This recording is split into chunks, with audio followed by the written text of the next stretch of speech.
पवन सिंह ने विशाल सिंह के साथ किया ऐड शूट। जी हाँ दोस्तों, आपका स्वागत है भोजपुरी एक्सप्रेस तक। आपको यहाँ पर भोजपुरी न्यूज़ मिलती रहती हैं तो चैनल को सब्सक्राइब जरूर कर लीजिएगा। तो बात करते हैं भोजपुरी के पावर स्टार पवन सिंह के बारे में और विशाल सिंह के बारे में। जी हाँ दोस्तों, इन लोगों ने एक ऐड शूट किया कफ सिरप को लेके, जो कि काफ़ी लाजवाब और धमाकेदार तरीके से ये लोग प्रमोशन कर रहे हैं। मैं आपको बता दूं, इनके जो आप वीडियो है कफ सिरप से रिलेटेड वाला, ये आप इनके इंस्टाग्राम हैंडल से जाके देख सकते हैं। वैसे तो आपको बता दूं, विशाल सिंह ये पावर स्टार पवन सिंह के काफ़ी करीबी आदमी है और हमेशा पावर स्टार पवन सिंह के साथ ही रहते हैं।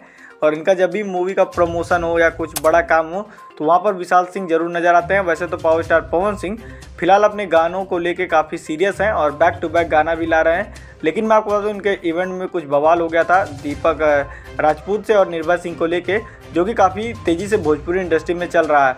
वैसे तो पावर स्टार पवन सिंह के 5-6 गाने आप लोगों के बीच में जल्द रिलीज होने वाले हैं, जो कि एकदम तहलका बवाल और धमाका मचाने वाले हैं। आपको पता है, पावर स्टार पवन सिंह जब मैदान में आते हैं तो सारे लोग मैदान छोड़कर भाग जाते हैं, क्योंकि भाई सरस्वती पुत्र हैं पावर स्टार पवन सिंह और इनकी आवाज़ का जोड़ा कोई भोजपुरी इंडस्ट्री में देने वाला नहीं है। तो आपकी क्या राय है पावर स्टार पवन सिंह के बारे में? और वैसे तो ये ऐड जो है काफ़ी लाजवाब और धमाकेदार लग रहा है, क्योंकि पावर स्टार पवन सिंह का कोई भी प्रोजेक्ट आता है तो पब्लिक उसे पसंद करती है और कफ सिरप का प्रमोशन भी काफ़ी लाजवाब है। तो आपकी क्या राय है हमें कमेंट बॉक्स में जरूर बताइएगा और ऐसे भोजपुरी अपडेट जानने के लिए हमारे चैनल को लाइक से सब्सक्राइब जरूर कर लीजिएगा।